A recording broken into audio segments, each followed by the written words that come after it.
warahmatullahi wabarakatuh.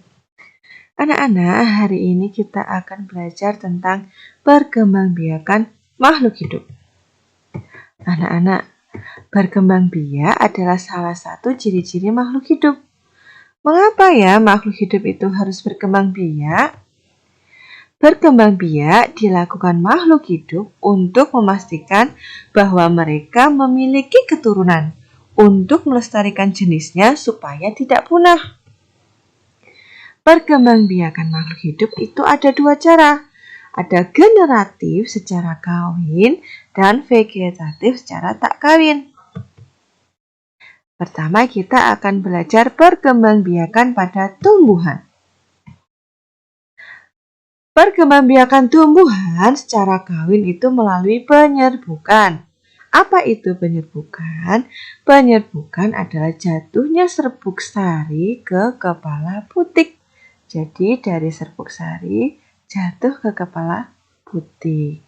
Mengapa ya pertumbuhan generatif ini bisa terjadi di bunga? Karena di bunga itu ada sel kelamin jantan, yaitu benang sari, dan sel kelamin betina, yaitu putik.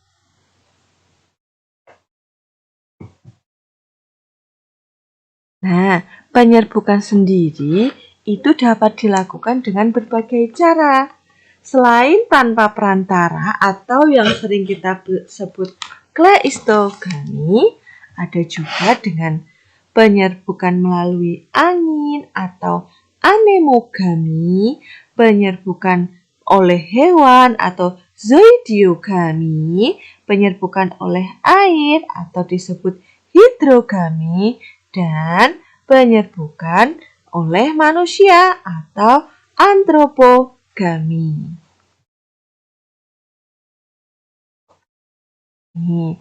Karena angin, serbuk sari dibawa oleh udara hingga jatuh ke putik bunga, atau saat kupu-kupu hinggap di bunga, kaki-kakinya mengenai serbuk sari. Kemudian kupu-kupu tersebut hinggap di bunga lain dan serbuk sari yang ada di kakinya menempel di putik bunga yang lain. Atau bisa juga serbuk sari dibawa oleh air atau sengaja dilakukan oleh manusia. Macam-macam penyerbukan itu ada beberapa. Yang pertama penyerbukan sendiri. Jadi serbuk sari jatuh ke kepala putik di bunga yang sama. Atau disebut penyerbukan sendiri tadi. Kemudian ada penyerbukan serumah. Penyerbukan serumah itu adalah penyerbukan dari dua bunga yang berbeda tapi masih dalam satu pohon. Penyerbukan serumah juga disebut juga penyerbukan tetangga. Ada lagi penyerbukan silang. Penyerbukan silang itu terjadi oleh dua bunga dengan tumbuhan yang berbeda tapi masih sejenis. Tapi pohonnya berbeda. Ini penyerbukan silang. Penyerbukan besar terjadi oleh dua bunga dari pohon yang berbeda serta mempunyai juga dari varietas yang berbeda. Seperti itu. Kalau sendiri masih dalam satu bunga, serumah atau tetangga beda bunga satu pohon, silang beda bunga beda pohon tapi masih sejenis. Kalau bastard beda bunga, beda pohon dan berlainan jenis.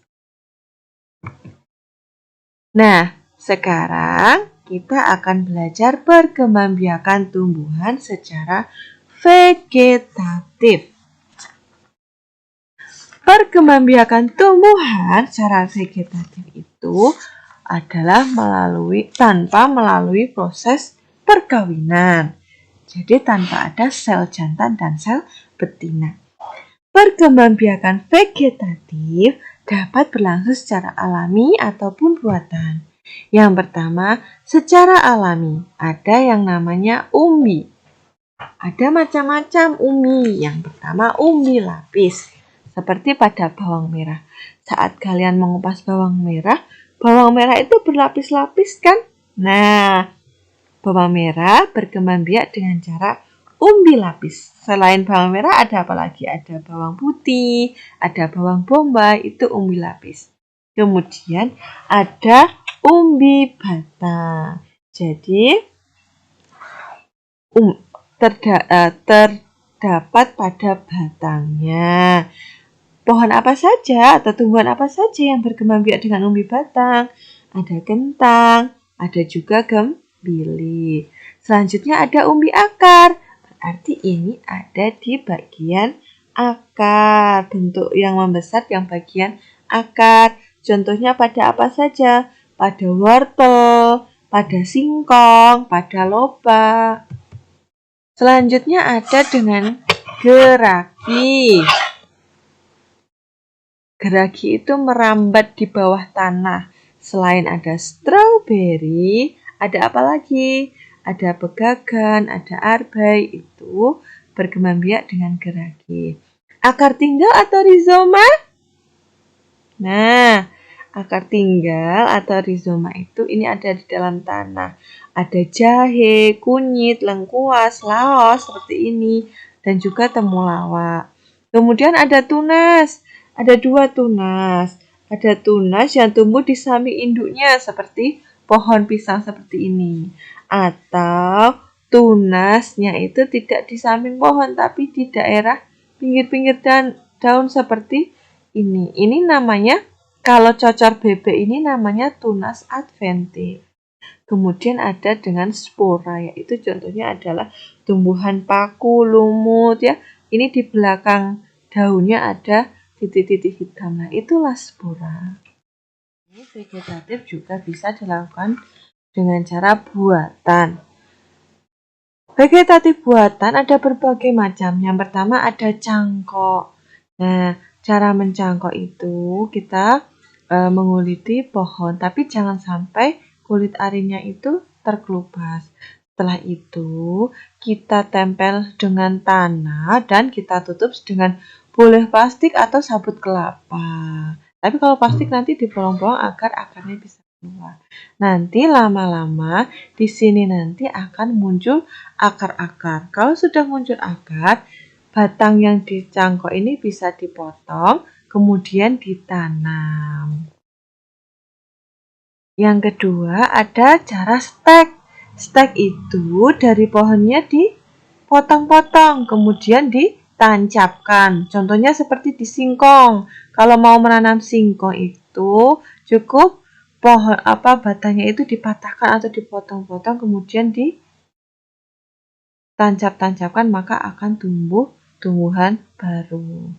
Atau bisa juga dengan cara okulasi. Cara okulasi yang pertama, batang yang akan diambil, di mana di sini itu ada tanda akan muncul batangnya nih, ada tanda titik. Nah, ini tandanya nanti akan muncul batang ya. Nah, ini diambil. Nah, setelah diambil, kemudian ditempelkan di pohon lain. Ditempelkan di pohon lain, di tali, lama-lama akan lengket atau akan menyatu dengan pohon baru, sehingga di sini nanti akan membentuk batang baru. Tujuannya apa? Ini misalnya ini diambil kulit yang akan muncul batang dari mangga madu, diambil. Kemudian ditempelkan pada mangga mana lagi? Nah, ditempelkan. Maka ini nanti yang di sini batangnya adalah mangga mana lagi? Nah, hasil dari okulasi atau menempel ini nanti di sini batangnya akan muncul mangga madu. Jadi satu pohon beda-beda tiap rantingnya, seperti itu. Selanjutnya adalah menyambung. Menyambung itu jadi batangnya kita ambil, kita sambungkan ke tumbuhan yang lain. Tujuannya apa? Tujuannya kalau menyambung ini untuk mendapatkan bibit yang lebih unggul. Misalnya di sini tomatnya itu yang besar, disambungkan dengan tomat yang manis, maka nanti akan mendapatkan pohon tomat yang besar dan juga manis, seperti itu. Nah, yang selanjutnya adalah merunduk. Kita dirundukan di sini. Ya, apa saja yang bisa dirundukan? Tidak semua pohon bisa dirundukan. Misalnya bisa stroberi, arbe, tebu, melati, selada, itu bisa dirundukan ya. Kalau mencakok ini bisanya tumbuhan di kotil. Kalau stek ini juga tidak semuanya bisa di stek. Dan bisa apa? Singkong, mawar, apalagi tebu ya. Selanjutnya ada perkembangbiakan hewan. Perkembangbiakan hewan itu juga ada dua, generatif dan vegetatif. Yang pertama generatif itu ada 3 macam. Yang pertama ovipar atau bertelur. Ciri-ciri hewan ovipar adalah mengerami telurnya, tidak memiliki daun telinga, tidak memiliki kelenjar susu, dan tidak menyusui anaknya. Contoh hewan ovipar apa saja? Ada ayam, ada cicak, ada juga bebek. Perkembangbiakan generatif kedua pada hewan adalah vivipar atau melahirkan. Ciri-cirinya apa? Memiliki kelenjar susu, memiliki daun telinga, tumbuh ditutupi bulu atau rambut, kemudian pada umumnya adalah menyusui atau mamalia. Keturunannya itu berkembang biak di dalam tubuh sang induk sampai akhirnya dilahirkan. Contoh hewan vivipar apa saja? Ada kambing, ada sapi, ada harimau, dan banyak lagi. Kemudian ada ovovivipar atau bertelur melahirkan. Hewan ovovivipar ini tidak memiliki ciri-ciri khusus karena setiap hewan itu mempunyai ciri yang berbeda. Tapi kita bisa melihat dari proses pembuahannya, yaitu telur hingga menetas terjadi di dalam tubuh induknya. Kemudian setelah menetas baru dikeluarkan. Jadi beda. Kalau ovipar tadi telurnya dikeluarkan terus dierami baru menetas, kalau ovovivipar telurnya disimpan di perut, menetas baru dilahirkan. Contohnya apa yang berkembang biak dengan ovovivipar? Ada kuda laut, ada platypus, ada ikan pari. Sedangkan perkembangbiakan secara vegetatif itu ada apa saja? Yang pertama ada tunas. Hewan yang berkembang biak dengan tunas itu contohnya apa? Hydra, Porifera, Solenterata. Ini adalah hewan yang berkembang biak dengan tunas. Ini semuanya ada di laut ya anak-anak ya. Kemudian ada yang cara membelah diri. Membelah diri dengan membelah inti selnya terbelah. Kemudian menjadi 2 bagian dan menjadi individu baru. Contoh hewan yang berkembang biak dengan cara membelah diri apa? Amuba. Yang terakhir ada fragmentasi.